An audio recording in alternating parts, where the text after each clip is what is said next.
ఎంతమంది ఈ రోజున పని లేకుండా ఇంట్లో తలపోటు తెస్తున్నాడు తల్లిదండ్రులకి. పని చేయకపోగా, అమ్మ నాన్నను పోషించకపోగా ఎంతోమంది బిడ్డలు అమ్మ నాన్నను వేధించుకొని తినేవారికి ఉన్నారు. దయచేసి అలాంటి యవనస్తులు ఇక్కడ ఉంటే, అలాంటి యవన కుమార్తెలు ఇక్కడ ఉంటే ఏదో ఒక పని చేయండి. ఇంటి పని చేయండి, వంట పని చేయండి, తల్లిదండ్రులకు సహాయం చేయండి, మీ సొంత పనులు మీరు చేసుకోండి.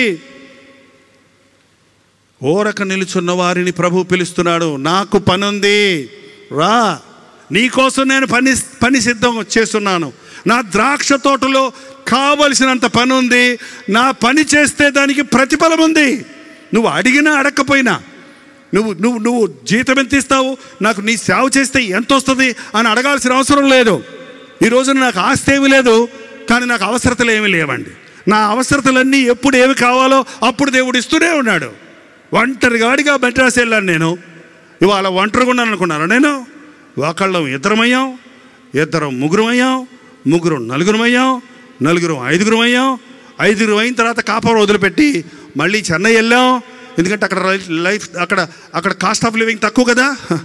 అందుక దేవుడు వెళ్ళమన్నాడు. కాబట్టి ఈరోజు టీవీ పరిచర్య చేయగలుగుతున్నామంటే అటువంటి పరిచర్యలకు రేడియో పరిచర్య 20 సంవత్సరాలు రేడియోలో వాక్యం అందించడానికి దేవుడు కృప చూపించాడు. స్త్రీలు కావాలి, పురుషులు కావాలి, యవ్వనులు కావాలి. నేను ముసలోని అయిపోయాను, నేను ఎందుకు పనికి వస్తాను అనుకోవద్దు. 6 గంటలకు పిలిచాడు బాలురుగా ఉన్న వాళ్ళని, 9 గంటలకు పిలిచాడు, 12 గంటలకు పిలిచాడు, 3 గంటలకు పిలిచాడు. నువ్వు ఏ వయసులో ఉన్నా, ఇప్పటికీ ఎంత వయసు దాటిపోయినా, నువ్వు 30 ఏళ్ళు దాటిపోయిన వాడిపోయినా, 40 ఏళ్ళు దాటిపోయినా, 50 ఏళ్ళు దాటిపోయినా, 60 ఏళ్ళు దాటిపోయినా, పండు ముసలి వాడి అయిపోయినా, ఎందుకు నీ జీవితం వృధాపరుచుకున్నావు? రిటైర్ అయిపోయానండి. ఏం సంపాదించావయ్యా? 34 సంవత్సరాల సర్వీస్ అండి.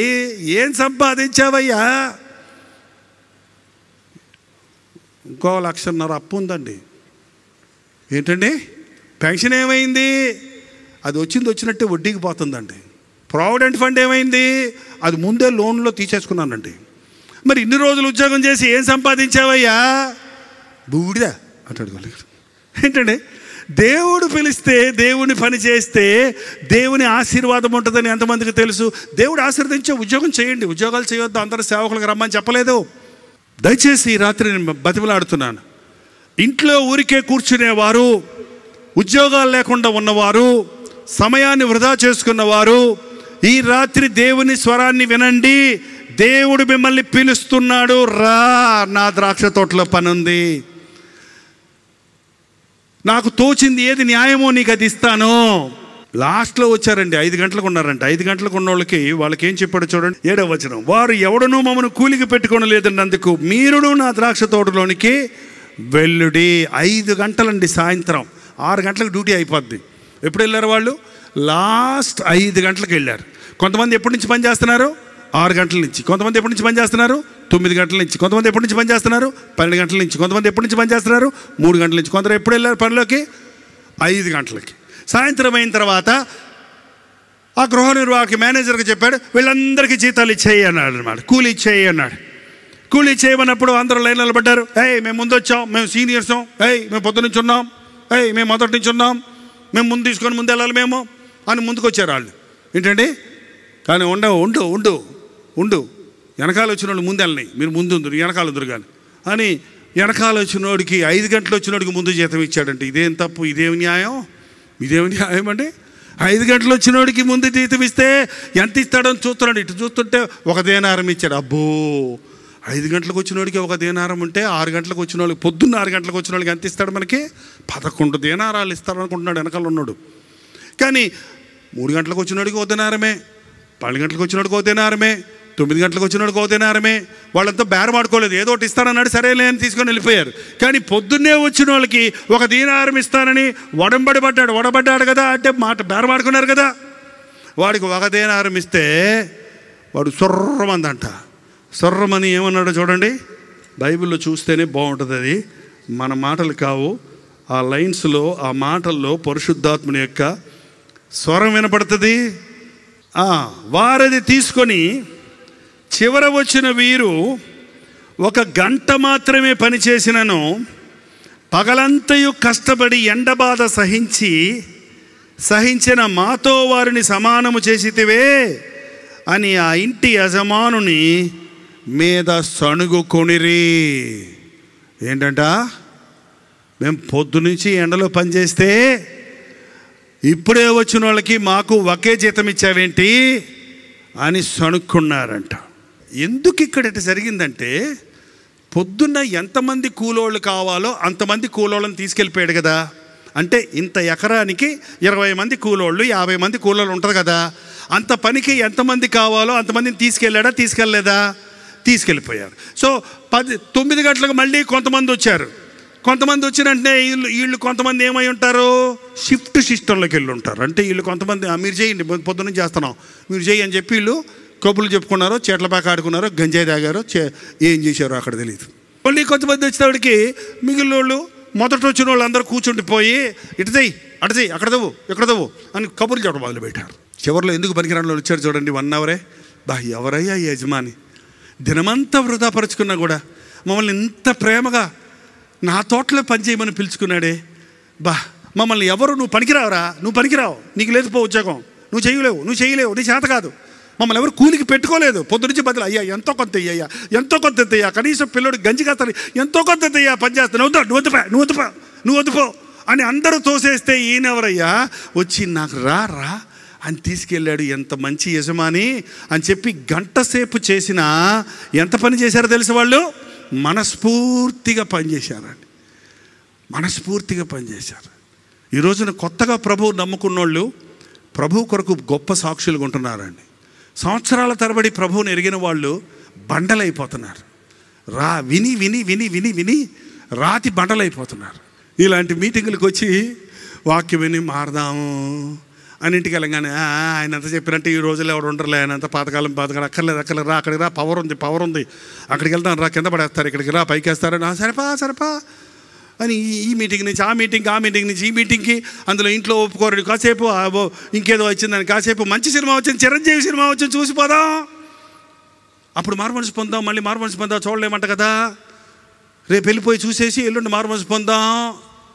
మీకు తెలియదు కొంతమంది కుర్రోళ్ళు ఇదేమంది, ఏం బ్రదర్ ఇంకా మారలేదు బ్రదర్, నాకు ఎప్పటి నుంచో ఆశ బ్రదర్ ఒక్కసారి తాగాలని, ఇంకా నేను మారుమనసు పొందే తాగలేను కదా, ఒక్కసారి తాగి చూసేసి ఆ తర్వాత నా హృదయం అంతా యేసుప్రభుకే, నా బతుకంతా యేసుప్రభుకే అన్నాడు. అంతే, ఇంక తాగాడు, కుతికి పట్టుకుంది సాతాను. ఉంచండి, చాలామంది జీవితాల్లో వాక్యం విన్నప్పుడు వెంటనే ఒక ఇనప రాడ్ని వంకర తీయాలంటే అది మంటల్లో మండబెట్టాలి, ఎర్ర కాలాలి, కాలిన తర్వాత రేపు బెండ తీద్దాంలే అని వదిలేస్తే ఏమైపోద్ది చెప్పండి, అది బెండ పోద్దా? కాలినప్పుడే దాన్ని ఏం చేయాలి, ఎర్రగొన్నప్పుడు ఏం చేయాలి, దాన్ని సుత్తితో కొడితే అది సరి అవుతుంది. మీ వంకర్లు, మీ పాపాలు, మీ స్థితి మీరు అర్థం చేసుకుంటున్నారు. పరిశుద్ధాత్ముడు మీలో క్రియ చేస్తున్నాడు. ఇప్పుడు ఒక తీర్మానం చెయ్యి అన్నప్పుడు వెంటనే వాక్యం అనే ఆ సుత్తి, బండలను పగలగొట్టు సుత్తి వంటి ఆయన మాటలని మీద పడుతున్నప్పుడు ఇప్పుడే నీ ఒక తీర్మానం చేస్తే మారుతావు. కానీ ఇంటికి వెళ్ళాక చూద్దాంలే, రేపు చూద్దాంలే, ఎల్లుండి చూద్దాంలే, ఇంకేదో అయిన తర్వాత చూద్దాంలే అనుకుంటే హృదయం కఠినమైపోతుంది. ఎంతోమంది ఎన్నో సంవత్సరాలుగా యేసుప్రభుని ఎరిగామని చెప్తున్నారే కానీ అలాంటి పరిచయులు, శాస్త్రులు స్థితి అలాగే ఉందండి. పరిచయులు, శాస్త్రులు గడ్డాలు పెంచుకున్నారు, మీసాలు పెంచుకున్నారు, తెల్లగుడ్డలు వేసుకున్నారు, ధర్మశాస్త్రాన్ని పాటిస్తున్నామంటున్నారు. ఎవరైనా ఒకటి మతంలో గడుపుకోవాలంటే వాడికి ఇన్ని నిబంధనలు చెప్తున్నారు. వాడు తిరిగి వస్తే వాడు వెళ్ళరంట, వెళ్ళేవాళ్ళని వెళ్ళనివ్వరంట. ఈ రోజున అదే పరిస్థితి కనబడుతుందండి. యేసుప్రభు అటువంటి వారితో చెప్పారు, గుడ్డి పరిచయుడా, పాత్ర లోపల కడుగు, బయట కడిగి తెల్లగా పెట్టుకుంటున్నావు, లోపల కడుగు. మీరు సున్నం కొట్టిన సమాధంలాగా ఉన్నారు, పైకి మాత్రం భక్తి వేషం వేసుకున్నారు, అంతరంగాలు కుళ్ళు కుషిద్ధంతో నిండిపోయి ఉంది. క్రైస్తవ భక్తి యేసుప్రభు నేర్పించింది హృదయ శుద్ధి చేసుకునటం.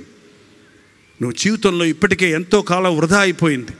ఈ రాత్రి యేసుక్రీస్తుని మీ సొంత రక్షకుడిగా చేసుకోకుండా, యేసు ప్రభువు చిత్తాన్ని ఎరగకుండా, ఆయన మీ కొరకు కలిగి ఉన్న ప్రణాళికను తెలుసుకోకుండా దయచేసి ఇక్కడి నుంచి వెళ్ళొద్దు. మరో అవకాశం మీకు దొరకదేమో. ఎన్నోసార్లు ఇలాంటి ప్రసంగాలు విని ఇలాగే చెప్తారులే వీళ్ళు అనుకుంటున్నావేమో. ఎన్నిసార్లు గద్దించను లోబడనొల్లని వాడు మరి తిరుగు లేకుండా హాస్పిటల్లో జాయిన్ అయ్యి 6 నెలలు జబ్బు చేసి చచ్చిపోవాలని ఉందా? హాస్పిటల్లో జాయిన్ అయితే పాస్టర్ గారు గుర్తొస్తారు. పాస్టర్ గారు వచ్చి ప్రార్థన చేస్తారు, సంఘం అంతా ప్రార్థన చేస్తారు, నువ్వు మారు మనసు పొందడానికి అవకాశం ఉంది. ఎన్నిసార్లు చెప్పినా విననోడికి అవకాశం లేదు. ఇక హాస్పిటల్ కాదు, ఇక ఏమవుతాడట? ఏంటండి? ఎన్నిసార్లు గతించరు లోబడనల్లి వాడు హఠాత్తుగా నాశనమగును. ఎన్నిసార్లు చెప్పినా, ఎన్ని అవకాశాలు ఇచ్చినా విననివాడు, ఎన్నిసార్లు చెప్పినా విననివాడు. ఇలాగే ఒక మీటింగ్ జరుగుతున్నప్పుడు ఒక తమ్ముడు చెప్పినంత బాగానే ఉంది, నాకే చెప్పినట్టుంది, అవునులే నేను కూడా దేవునికి ఇవ్వాలి అని చెప్పి, అప్పుడే కాదులే, ఇవాళ కాదులే, ప్రభు ప్రేరేపిస్తున్నాడు. ఎవరో ఒక యవనస్తుడు కఠినపరుచుకుంటున్నాడు. యవనుడా, నీ కోసమే ప్రభు మాట్లాడుతున్నాడు. నీ హృదయాన్ని ప్రభువుకు సమర్పించు, లేచి నిలబడి ప్రార్థనతో కన్నీటితో నీ హృదయాన్ని దేవునికి సమర్పించు అని దైవజనుడు చెప్తుంటే కూడా తనకే అని తెలిసినా కూడా తను కఠినపరుచుకున్నాడు. మీటింగ్ అయిపోయిన తర్వాత బైక్ వేసుకొని అందరికంటే ముందే, అందుకే నేను రానన్నాను, అసలు రానంటే మా నాన్న పట్టుకొచ్చాడు ఇక్కడికి అన్నాను అని చెప్పి జర్ర వెళ్ళి డొమ్మాళ్ళు గుద్ది దారిలో చచ్చిపోయాడటండి. ఎక్కడికి వెళ్ళిపోయి ఉంటాడు? ఎక్కడికి వెళ్తాడు తెలీదా? యేసుక్రీస్తుని అంగీకరించకుండా మరణిస్తే నిత్య నరకం. అక్కడ అగ్ని ఆరదు, పురుగు చావదు, అక్కడ ఏడ్పు పళ్ళు కొరుకుతూ ఉంటుంది. ఎవరు అక్కడ చనిపోయిన తర్వాత నరకంలో పడ్డవాడు ఎవ్వడికి మరలా పరలోకానికి వచ్చే అవకాశం, పశ్చాత్తాపడే అవకాశం, ప్రభువును నమ్ముకునే అవకాశం ఇక లేదు. అది బతికున్నంత మటుకే, జీవమున్నంత మటుకే. ఒకవేళ ఆ రాత్రి యవనస్తుడు యేసు ప్రభువా నా జీవితం నీకు ఇస్తానని అప్పగించుకొని వెళ్ళి ఒకవేళ యాక్సిడెంట్లో మరణించినా కూడా ఎక్కడుంటాడు? ఎక్కడుంటాడు? ఇంతకంటే గొప్ప లోకం అది. ఏ లోకం? పరలోకంలో ఉంటాడు. మీకు తెలుసా, యేసు ప్రభువా నా స్థానంలో నా కొరకు మరణించావు, నా పాపములకు ప్రాయశ్చిత్తం చేశావు, నీవు నా దేవుడివి, నా రక్షకుడివి, నిన్ను నేను నా ప్రభువుగా అంగీకరిస్తున్నాను. నిజంగా యథార్థంగా నీ పాపాలు ఒప్పుకొని ప్రభువుని నమ్ముకున్న రోజు నీ పేరు జీవగ్రంథంలో రాయబడుతుంది. జీవగ్రంథంలో ఎవరి పేర్లు ఉంటాయో వారు పరలోకంలో ఉంటారు, ఎవరి పేర్లు ఉండవో వారికి రెండవ మరణం, అగ్ని ఆరని పురుగు చావని అహర్నిశలో అల్లాడేటువంటి అగ్నిగుండంలో ఉంటాం. క్రైస్తవ సభ అంటే తమాషా అయిపోయిందండి. యేసు ప్రభుడు గురించి వినటం అంటే వినేసి దులిపేసుకొని వెళ్ళిపోవచ్చు అనుకుంటున్నారు. యేసు ప్రభు సేవ అంటే సరదా అనుకుంటున్నారు. కానీ నీ దేహముతో చేసిన ప్రతి దాని విషయమై దేవునికి లెక్క చెప్పవలసి ఉందండి. ప్రతి ఒక్కరిని ప్రభు పిలుస్తున్నాడు. రా, నేను పనికి మాలినోడిని, పర్వాలేదు రా, నన్నెవరు పనికి పెట్టుకోలేదు, నన్నెవరు మెచ్చుకోవటం లేదు, నేను ఎందుకు పనికిరాని వాళ్ళు అంటున్నారు. రా, నేను నా పని చేయి, నా తోటలోకి వెళ్ళావు, మేము ఎందుకు ఊరికి నిలబడ్డావు, నాకు ఉద్యోగం లేదు, రా, నా చేత కాదు, రా రా.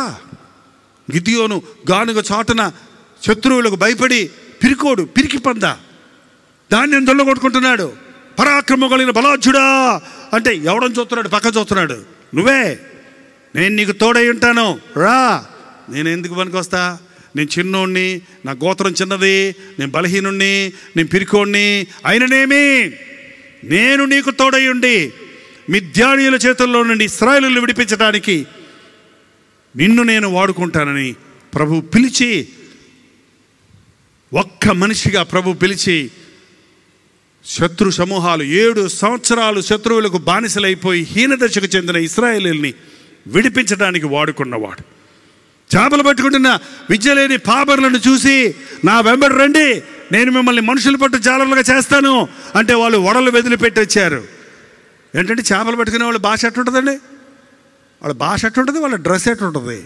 వాళ్ళని దేవుడు పిలిచినప్పుడు, దేవుడిని వెంబడించినప్పుడు, ఆ రోడ్డు మీద వాళ్ళని చూసినప్పుడు పేతురు, వీళ్ళేంట్రా, వీళ్ళు విద్యలేని పాపర్లు కదా, వీళ్ళకి ఇంత పాండిత్యం ఎలా వచ్చింది, ఇంత చక్కటి భాష ఎలా వచ్చింది, ఇంత చక్కటి రూపం ఎలా వచ్చింది, ఓహో వీళ్ళు యేసుతో ఉన్నారు, యేసుతో ఉన్న వారికి భాష వస్తుంది, దర్జా వస్తుంది.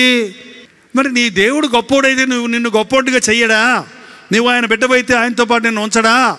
ఉద్యోగం లేదు, పని లేదు, జీవితానికి గమ్యం లేదు, సంతోషం లేదు, అప్పులున్నాయి, జబ్బులున్నాయి, బాధలున్నాయి, కష్టాలున్నాయి, చిక్కులున్నాయి, సమాధానం లేదు, సంతోషం లేదనే వారిని ప్రభువు పిలుస్తున్నాడు.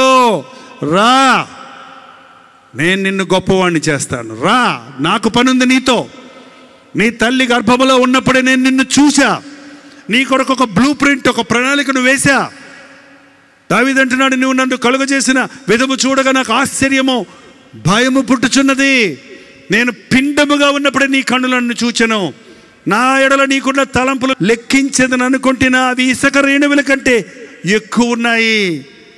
ప్రతి ఒక్కరి పట్ల దేవునికి గొప్ప తలంపులు ఉన్నాయండి. నీవు ఆయన చిత్తాన్ని ఎరగకుండా ప్రయాసపడుతున్నావు. రాత్రంతా ప్రయాసపడ్డామయ్యా, మాకేం దొరకలేదు. జీవితం అంతా ప్రయాసపడ్డామయ్యా, ఏమీ సాధించలేదు.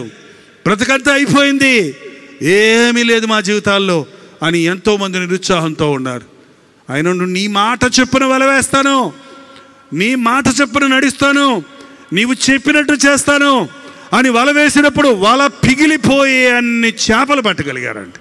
ఒకవేళ ఇంతవరకు నీవేమి సాధించలేదేమో, ఏమి సంపాదించలేదేమో, ఎంతో కష్టపడుతున్నావు, ఎంతో రాత్రి మగళ్ళు ఏదో పని చేస్తున్నావు, ఏం దొరకటంలా, కాళ్ళు ఈడ్చుకుంటూ తిరుగుతున్నావు. ఆఫీస్ ఎమ్మటి ఆఫీస్కి, ఉద్యోగాల కోసం తిరుగుతున్నావు, ఇతరుల యొక్క సహాయాల కోసం అడుక్కుంటున్నావు.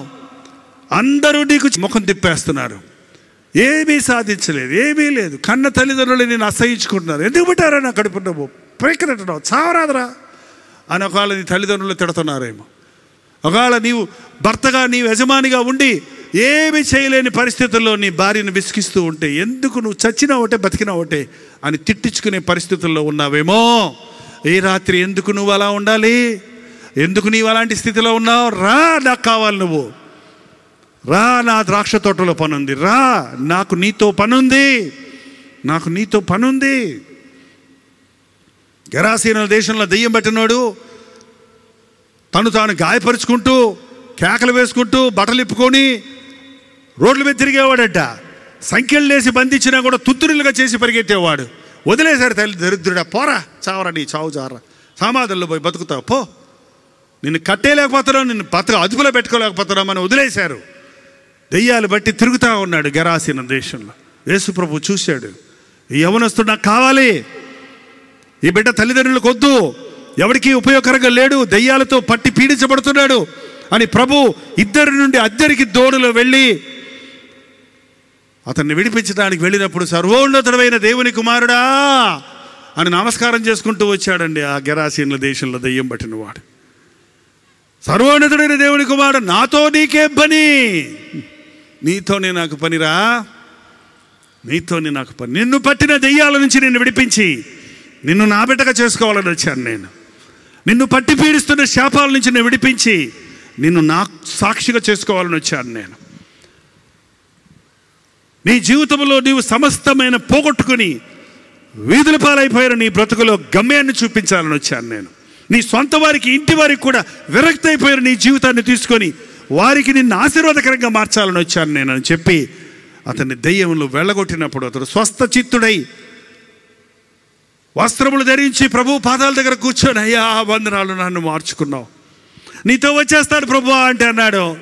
నాతో కాదు, నీవు నీ ఇంటి వారి దగ్గరికి వెళ్ళి ఎవరెవరిని ఏడిపించావో, ఎవరెవరిని బాధ పెట్టావో, ఎవరెవరు నిన్ను పనికిరావని చెప్పారో, ఎవరెవరు నిన్ను వదిలిపెట్టేశారో వారి దగ్గరికి వెళ్ళి నిన్ను ఎలాగూ దేవుడు మార్చాడో, ఎలాగూ నీవు విడుదల పొందావో, ప్రయోజకుడు అయ్యావో నీ సాక్ష్యం చెప్పిపో అంటే అతడు దెకపొలి అనే ప్రాంతాలకు వెళ్ళి ఇంచుమించు 10 తాలూకాలు ఉన్న ఆ స్థలాలన్నిటిలో సాక్ష్యం చెప్పినప్పుడు అనేకులు ఆశ్చర్యపడి యేసు ప్రభువును నమ్ముకున్నారు. ఈ రాత్రి నీ జీవితంలో నిష్ప్రయోజనకరమైన స్థితిలో నీవు ఉంటే ప్రభు పిలుస్తున్నాడు. యవ్వనువైనా, మధ్య వయస్కుడువైనా, వృద్ధుడువైనా, ఎవరివైనా, అన్ని పోగొట్టుకున్న వాడివైనా, ఎన్నో ఉన్నాయనుకుంటూ ఏమీ లేని పరిస్థితుల్లో మిగిలిన వ్యక్తివైనా ఈ రాత్రి ప్రభు పిలుస్తున్నాడు. రా, నా ద్రాక్ష తోటలో పనుంది, నీతో నాకు పనుంది, నా పని బోల్డ్ ఉంది. ఒక నిమిషానికి 23 మంది 25 మంది చనిపోయి నరకాడికి వెళ్ళిపోతున్నారు. యేసుక్రీస్తు ప్రేమను ఎరగక అనేకులు నరకాడికి వెళ్ళిపోతున్నారు, పాతాళలోకి వెళ్ళిపోతున్నారు. రా, నేను నిన్ను వాడుకుంటాను నా సాక్షిగా, నేను నిన్ను వాడుకుంటా నా సేవ చేయడానికి, నేను నిన్ను వాడుకుంటా నన్ను కనపరచడానికి. నీకు ఇచ్చిన టెక్నాలజీని, నీ బీటెక్ ఎంటెక్ నాలెడ్జ్ని, నీ డిజిటల్ అనుభవాలను, నీ కంప్యూటర్ నాలెడ్జ్ని, నీకున్నటువంటి తలాంతుల్ని, నేను ఇచ్చినటువంటి తలాంతుల్ని నా కోసం వాడమని ప్రభు పిలుస్తున్నాడండి. మట్టిలోని మాణిక్యం వలె అనేకులు జీవితాల్లో మట్టి కుముగుపోయింది బతుకులో. నీలో కనపడుతున్న నీ లోపట ఎంత గొప్ప ధననిధిని ప్రభు పెట్టాడు, ఎంత గొప్ప విలువైనటువంటి తలాంతులను ప్రభు నీకు ఇచ్చాడు. నువ్వెంత గొప్ప వ్యక్తివో తెలియలేదు. ఈరోజు జైపాల్ ఇలా ఉన్నాడంటే ఒకప్పుడు ఈ జైపాల్ మట్టి కంటే నీచంగా ఎవరికి లోబడనోళ్ళడి వాడిగా ఉన్నాడు. మా నాన్న చెప్పాడు, ఒకరోజు అన్నాడు, ఒరే లోకల్లో ఉన్న వాళ్ళందరూ మారిన నువ్వు మారవరా, మౌండోడివరా అని చెప్పి తిట్టాడు మా నాన్న. మా నాన్న కనపడలేదు నాలో ఉన్న జైపాలు, నాలో ఉన్న దేవుని యొక్క కృప, నా పట్ల దేవునికి ఉన్న చిత్తం. కానీ నా యేసు ప్రభు నన్ను మార్చాడు, తన సాక్షిగా వాడుకుంటున్నాడు. నిన్ను కూడా మారుస్తాడు, నిన్ను కూడా వాడుకుంటాడు. ఒక జైపాలు కాదు దేవుడికి కావాల్సింది, ఒక్కరు కాదు కావాల్సింది. మనందరం ఆయన స్వరూపంలో చేయబడిన వాడిమి. నువ్వు అది గుర్తించలేదు కాబట్టి నీ బ్రతుకు వృధాపరుచుకుంటున్నావు. నువ్వు ఎంతో కాలం నుండి ఉన్నాను, ఎప్పటి నుంచో ప్రభువుని నమ్ముకున్నాను అనుకుంటున్నావే కానీ నీకంటే చిన్నవాళ్ళు పైకి వస్తున్నారు, నీకంటే కొత్త వాళ్ళు మారి ప్రభు సాక్షులు అవుతున్నారు. ఈరోజు ప్రభువుని అంగీకరించి సేవకు వస్తున్నారు. నీ ప్రథమ ఫలాన్ని దేవునికి ఇవ్వటం లేదు, నీ జీవితాన్ని దేవునికి అప్పగించుకోవటం లేదు. ఈరోజు పశ్చాత్తాపడు. మొదటొచ్చిన నీవు కూడా కడపటి వాడి అయిపోకుండా చూసుకో. వాక్యంలో చెప్పబడింది, నేను మంచివాడిని అయినందున నీకు కడుపు మంటగా ఉందా? నా ఇష్టము, నా డబ్బు నా ఇష్టం వచ్చినట్టు నాకు ఇష్టమైన వాళ్ళకి ఇచ్చుకుంటానన్నాడు ఇక్కడ యజమాని. అవును, దేవుడు ఒకరిని ఎక్కువ ఆశీర్వదిస్తాడు, ఒకరిని తక్కువ ఆశీర్వదిస్తాడు. ఒకరిని ఒక విధంగా ఆశీర్వదిస్తాడు, మరొకరిని మరొక విధంగా ఆశీర్వదిస్తాడు. అది ఆయన ఇష్టం. నువ్వెవడో చెప్పడానికి, నువ్వెవడో అడగడానికి. ఆయన అట్ట ఆశీర్వదించావు, నన్ను ఎట్టే చేసావే, ఆయనకి అన్ని ఇచ్చావు, నాకు ఇవ్వలేదే, ఆయన అలా వాడబడుతున్నాడు, నేను సేవకు వచ్చాను, నేను సంచి పెట్టుకొని తిరగాలి అని బాధపడాల్సిన అవసరం లేదండి. దేవుడు ఎప్పుడు ఎవరికి ఏది కావాలో అది ఇస్తాడు. ఆయన బలిష్టమైన చేతి కింద అణిగి ఉన్న వారిని ఆయన తప్పకుండా హెచ్చిస్తాడు. కానీ ఒక తీర్మానం లేకుండా దయచేసి ఇక్కడి నుంచి వెళ్ళొద్దండి. నీ జీవితంలో ఉద్యోగం చేస్తున్నావే, ఒకవేళ ఏదో ఒక పని ఉందేమో నీకు ఒకవేళ, కానీ అది నీ పని కాదు, అది దేవుడు నీకు ఇచ్చిన పని కాదు, నువ్వు కల్పించుకున్న పని. అందుకే దానివల్ల ఫలితం లేదు నీకు. అందుకే నువ్వు పనిచేస్తున్నప్పుడు తృప్తి లేదు నీకు. అందుకే నువ్వు చేసే పనిలో నీకు సంతృష్టి లేదు, నీకు అందువల్ల ప్రతిఫలము దొరకటం లేదు. దేవుని చిత్తాన్ని ఎరగండి. ఈ రాత్రి నువ్వు దేవుని సారూప్యంలో చేయబడ్డ వ్యక్తివి, నీవు ఆయన సొత్తు. నువ్వు ఊరక నిలబడితే సాతాను నిన్ను దొంగిలిస్తాడు, నిన్ను మోసగిస్తాడు, నిన్ను జుర్రుకుంటాడు, నిన్ను నాశనం చేస్తాడు. నీ జీవితంలో ఉన్న సారమంతా పోయగొట్టి నిన్ను తనతో పాటు తన కొరకు సిద్ధపరిచిన అగ్నిగుండానికి నడిపిస్తాడు. నరకాన్ని దేవుడు మన కొరకు చేయలేదండి, అది అపవాదికి, దాన్ని అనుసరించేవాడికి చేశాడు. నువ్వు సాతాను మాటలు వింటే దేవుడు నిన్ను ఎంత ప్రేమించినా, దేవుడిని వెళ్ళకూడదనుకుని ఆశించినా, నువ్వు సాతానుని జతపడితే సాతానుతో పాటు అగ్నిగంధములతో మండే గుండంలోనికి వెళ్ళవలసి ఉంటుంది. యవనస్తులు ముఖ్యంగా మీ జీవితాన్ని దేవునికి ఇవ్వండి, దేవునికి అప్పచెప్పండి. ఇదిగో నాయన, నీ సొత్తు నువ్వేం చేయమంటే చేస్తాను, నువ్వు చదవమంటే చదువుతాను, నువ్వు ఉద్యోగం చేయమంటే చేస్తాను, నువ్వు సేవకు రమ్మంటే సేవకు వస్తాను, నువ్వు ఈ చిన్న పని చేయమంటే పని చేస్తాను, నేను ఈ కూలి పని చేయమంటే కూలి పని చేస్తాను, ఈ కష్టమైతే కష్టమవుతాను, ఏమైనప్పటికీ నువ్వు చెప్పింది నేను చేస్తానని దేవునికి సమర్పించుకో. ఆనాడు యోసేపు ఒక కూలోడిగా, ఒక బానిసగా వెళ్ళాడు ఆ ఇంట్లోకి, ఐగుప్తులోనికి. కానీ నమ్మకంగా పనిచేశాడు కాబట్టి అతను మేనేజర్ అయ్యాడు, ఆ తర్వాత అతను ఓవర్సీయర్ అయ్యాడు, ఆ తర్వాత అతను సన్ అయిపోయాడు.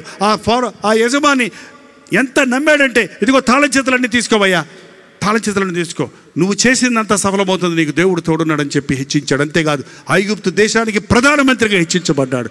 దేవుడు కూడా నీ కొరకు అటువంటి గొప్ప తలంపులు కలిగి ఉన్నాడు. ఈ రాత్రి నా బ్రతుకు పట్ల నీ చిత్తం ఏంటి ప్రభువా? నీ మాటకు నేను లోబడతానని చెబుదాం. లేచి నిలబడదాం. ప్రభువా, ఇదిగో నా జీవితము, ఇదిగో నా జీవితమయ్యా, నా జీవితాన్ని నీకు అప్పగించుకుంటున్నానయ్యా.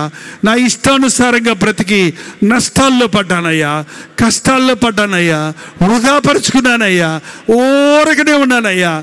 ఏ ఫలితం లేదు నా బ్రతుకు ద్వారా, ఎవ్వరికీ నేను ఉపయోగకరంగా లేను, ఏమీ నా జీవితంలో నేను సాధించలేకపోతున్నాను. అయ్యా, నన్ను కూడా పిలుస్తున్నావా? నేను కూడా నీకు కావాలా? ఇదిగో నా జీవితాన్ని అప్పగిస్తాను అని దేవునితో ఒక మాట చెప్పండి. పరిశుద్ధుడా, ప్రేమగల తండ్రి, తమ రెండు చేతులెత్తి, అయ్యా, నా జీవితాన్ని నీకు అప్పగించుకుంటున్నాను, నా సమస్తము నీకు అప్పగించుకుంటున్నాను. నా బ్రతుకులో నష్టపోయాను, నా బ్రతుకుల్లో మోసపోయాను, నా బ్రతుకులో సమస్తము పోగొట్టుకుని ఊరక నిలబడి ఉన్నానయ్యా. ఎవ్వరు నన్ను పనికి పెట్టుకోవటం లేదు, ఎవ్వరు నన్ను ఇష్టపడటం లేదు, ఎవరు నన్ను చేర్చుకోవటం లేదు. నా భర్త నన్ను విడిచిపెట్టేశాడు, నా తల్లిదండ్రులు నన్ను విడిచిపెట్టేశారు, నా స్నేహితులు నన్ను విడిచిపెట్టేశారు. దిక్కుమాలిన వాడిని అయిపోయానయ్యా, దిక్కుమాలిన స్థితిలో ఉన్నానయ్యా. ఊరక నిలబడి దిక్కులు చూస్తున్న నన్ను చూసి రా అంటున్నావా, నేనున్నానంటున్నావా, నాకు నీతో పని ఉందంటున్నావా, ఇదిగో నాయనా నా జీవితము అని ఎవరెవరు ఈ రాత్రి నీతో చెబుతున్నారో వారిని కౌగిల్లోనికి చేర్చుకోయ్యా. సాతాను చేతుల్లో పడి నలిగిపోయిన వారిని, సాతాను చేత దోచుకునబడి ప్రాణములో పోగొట్టుకున్న స్థితిలో కొర ప్రాణంతో మిగిలిన వారిని ఈ రాత్రి నజరేయుడైన యేసుక్రీస్తు నామములో విడుదల చేయుచున్నాము తండ్రి. ఒక్కరు కూడా నిష్ప్రయోజకులుగా మిగలకుండా మేమందరము నీ సాక్షులుగా బ్రతుకున్నట్లు, నీ రాజ్యములో పని చేయనట్లు, నీ దృష్టిలో నీ చిత్తములో నడుచుకున్నట్లు మాకు సహాయము చేయను ఆయన. కొత్తగా ప్రభు దగ్గరకు వచ్చున్న వారికి మేము అభ్యంతరంగా కాక, నిన్ను పూజించడానికి వచ్చే వారికి మేము ఆటంకంగా ఉండక, అన్యులకు మాదిరిగా ఉండుటకు, మార్గదర్శకులుగా ఉండుటకు, క్రీస్తును పోలే జీవించే జీవితాలను మాకు అనుగ్రహించుము తండ్రి. నీ చిత్తానికి మమ్మల్ని అప్పగించుకొని నీ సాక్షులుగా ఈ లోకంలో విస్తరించుటకు సహాయము చేయమని యేసుక్రీస్తు నామములో అడుగుచున్నాము తండ్రి. మన తండ్రి అయిన దేవుని యొక్క ప్రేమయు, కుమారుడైన క్రీస్తు యొక్క కృపయు, ఆదరణకర్త అయిన పరిశుద్ధాత్మ యొక్క సహవాసమును కూడి వచ్చిన మనందరికీ ఇప్పుడును సదాకాలమును తోడై ఉండునుగాక. ఆమేన్, ఆమేన్, ఆమేన్.